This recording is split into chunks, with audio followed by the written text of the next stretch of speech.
In the New Testament is number one, the great commandments. Ano yung great commandments? Love the Lord your God. With all your heart, with all your soul. Kaya kanina sinabi ko, dapat maamam mo na sino ka. Sikagat espiritu, sikagat kararawa, sikagat lasal. So nakuupo tayo sa tatlong bagay, which is the spirit, the soul, and the body.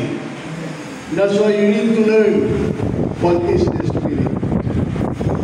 Ang espiritu ng tao, mga kapatid, ay siya yung hininga, the breath of life from God. Isunod niya ang tibiyag ni Apo Diyos na isang aw na iyay tao.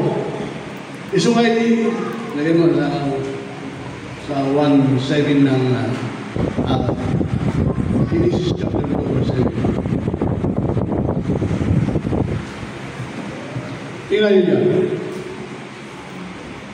Pagkatapos ginawa ng Panginoong Yahweh ang tao, mula sa labo, tiningahan niya sa ilong at nagkaroon na ito ng buhay. English, sabi dyan, and the Lord God formed man of the dust of the ground and breathed into his nostril the breath of life, and man became a living soul.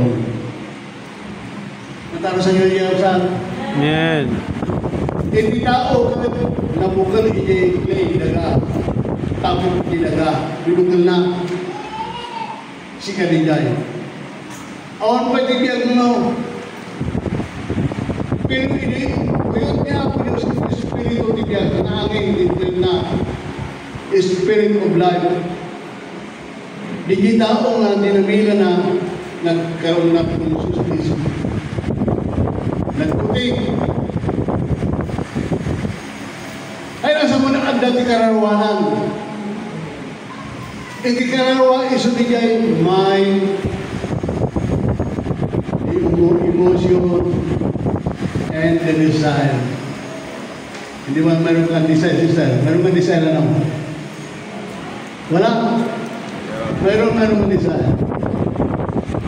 So that is your emotion. Mayroon kang mind. Kaya nag-iisip ka dahil mayroon kang mind. Ayaw yung soul. Paano naman yung katawan? Ang katawan ko ay mayroon kong tainga. Mayroon kong mata, ilong, bibig, at saka skin, feeling, hearing, seeing, smelling, tasting, and feeling, touch. Dahil di bagay. Isumanin di bagay, aglaban ng Espiritu. At dati na duwang ang pirsa, ibigyan tayo nga aglaban. The will of the flesh and the will of the Spirit. Amen. Amen. Kasi nga, kailangan nga agbiyan kayo ng Espiritu hanggang hindi pagayatan ng tilasag. Tanong yung pagayatan ng tilasag, pagbiyan mo, makain ka.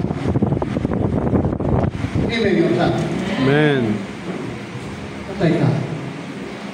Ay di langit, no flesh and blood will inherit the kingdom of God. So it is the Spirit that will inherit life, just like the life of God. Iso nga tayo kagayat na agyan di pagayatan ng Espiritu. Iso pinunaan na iti Romans chapter 8 verse 1. Tapno agbiag ka. Tapno saan ka nga maukuman. Isang ko na nabing ka. Romans chapter 8 verse 1. For there is now no condemnation to those who live according to the will of the flesh and not by the will of the flesh. Makikita mo natin ang hanggang kaya ng Apo Diyos na agyan nilalasal. 1 John chapter 2 verse 15 to 17. 1 John chapter 2, 15 to 17. 15 muna. Huwag mong ibigin ang sanlibutan O ang mga bagay na nasa sanglibutan, ang umiibig sa sanglibutan ay hindi umiibig sa Ama. Kaya kaya sa wall, buti ko kaya ay ang lahat nagkikinumpanan yung lubong hanggang para ginawa ko Diyos tata. Next. Ang lahat na nasa sanglibutan, ang masasamang nasa ng laman, at ang nasa ng mata, at ang pagmamalaki sa mundo ito ay hindi nagmula sa Ama kundi sa sanglibutan. The lust of the eye, the lust of the flesh, and the pride of life is not from God, but it is from the world. Sa malinaw yan, suwan mo kahit na mga pulang itibaso ang biyag natin Espiritu. Sabihin mo sa katabi mo, ang biyag natin Espiritu. Umuwi ka sa Espiritu. Umuwi ka sa Espiritu. Why? Because you are a spirit being. Ang mga mabalingay pa may sa dijilasag mo kini Kristo. Tani Kristo nagbiyag ni Espiritu. Kapsan, sumako mo na. Iniinda ko ng ibiyag na itilobong. Awang tibaso na. Kapsan. Nagbalik lang na baso. Kaputi baso mo, baso tayo amin. Iso nga nagbalik ka. Kaputi iso na. Patay iso na kaputi baso mo. Kaputi baso ko. So it is our sin that pushed Jesus Christ at the cross of Calvary and died, mga kapatid. That's why I think we have to live according to the will of the Spirit so that we will live, mga kapatid. Amen. Amen, mga kapatid. Amen. So the mandate of God is we have to love God and love others. Ang moyo kaya di karubayaw. Nabi mo niya ba as Dengan ano lang orda si Damon, ang meron na yung puson. Ikapin mo tapos ginin. Mabalik pa yung lihat na na. Lusog ka lang ako na di padawa. Pinikama mo ito mo. Nyala, kinit. Mabanglos pa yung natin. Sayang. That is how you show you practice the life of being a good living. Amen. Amen. Pangalawa, the Great Commission. Kaya ang didesign mo si Pastor. Bakit? Kasi it is the commandments of God. Go and make disciples to all the nations, baptizing them in the name of the Father, and of the Son, and of the Holy Spirit. Teach them to follow my commandments. And lo, I am with you till the end of the ages. Amen, mga kapatid.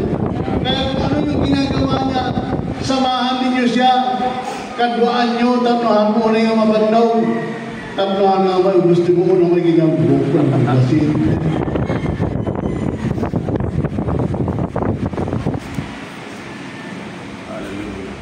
And that is the mandate of God in these last days. We are now in this mandate. That's what we need to obey.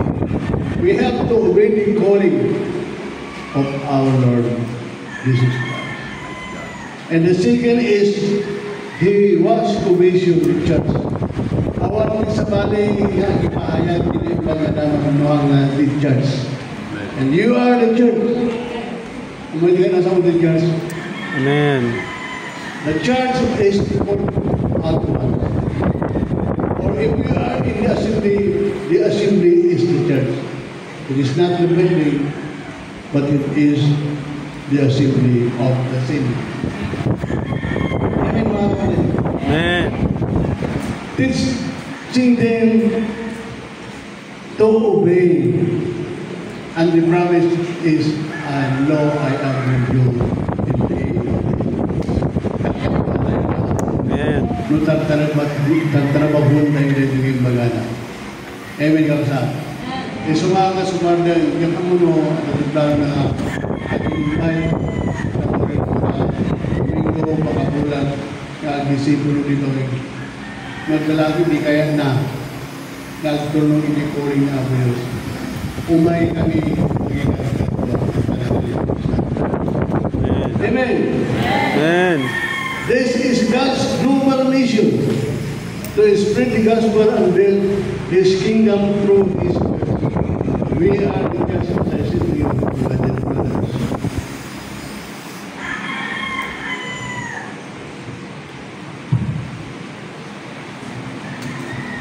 Pangatlo, na provision natin sa mandin ng Panginoon. Be a great witness of Christ. Ang mga witness, akap sa nagalumatek pag naninig ang witness, sino na nagigaya? Akap sa.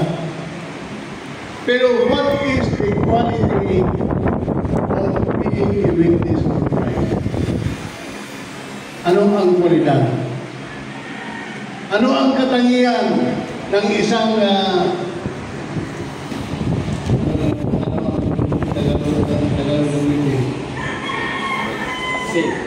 Saksi. O saksi.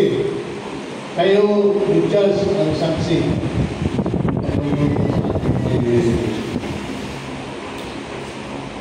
Ang katangian mayroong tagla ng isang saksi ay ilagay mo sa Acts 1:8.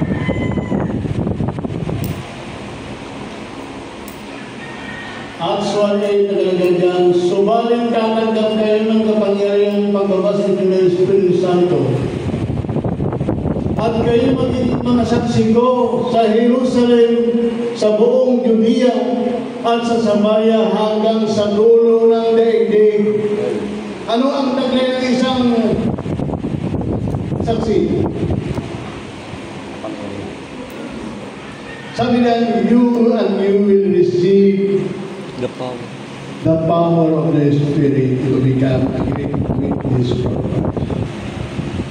Ang tanong ko rito, ilan sa inyo ang laging nagtitestimonyo ng kanyang buhay na siya ay binago ng Panginoong Diyos?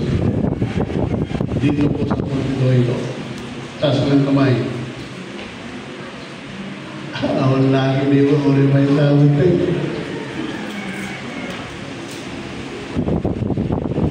Parang sinasabi na walang ginawa ang Panginoong Diyos sa atin.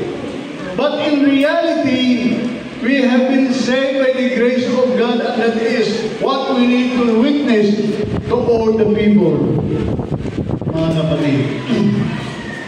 Dati baga, idinaisalakan hang kumaaramit di pa nakaisalakan ko ng doon.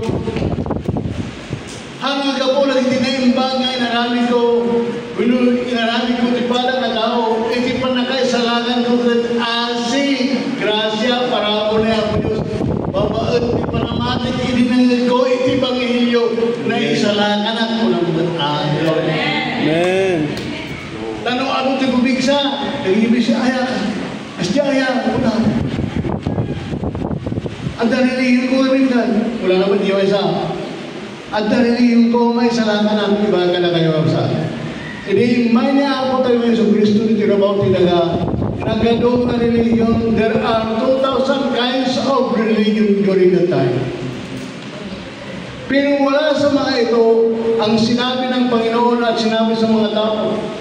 Mga kaluluwa, mga tao, lumapit kayo na pupunta rin tayo sa religion dito sa pagkat ang religion dito ay siyang tama. Pero nga, mabasa ang kabatok ng religion ng piling magligtas.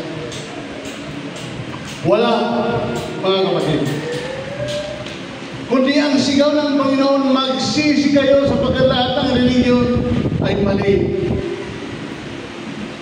Mayroon lang isang religion na tama.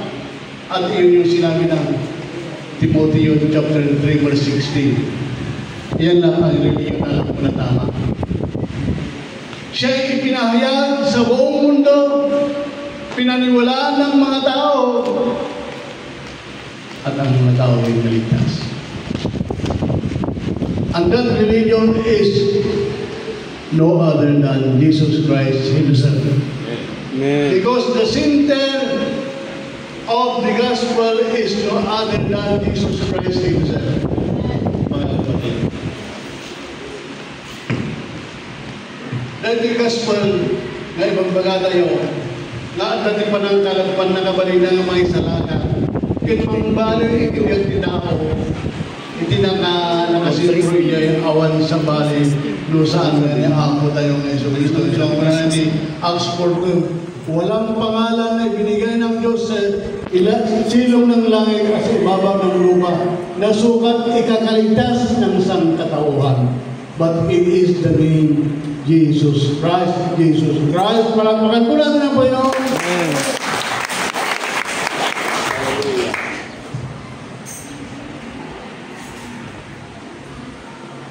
So, when you receive, sabi ng Biblia, and you shall receive power after that the Holy Ghost shall come upon you, and you shall be my witness.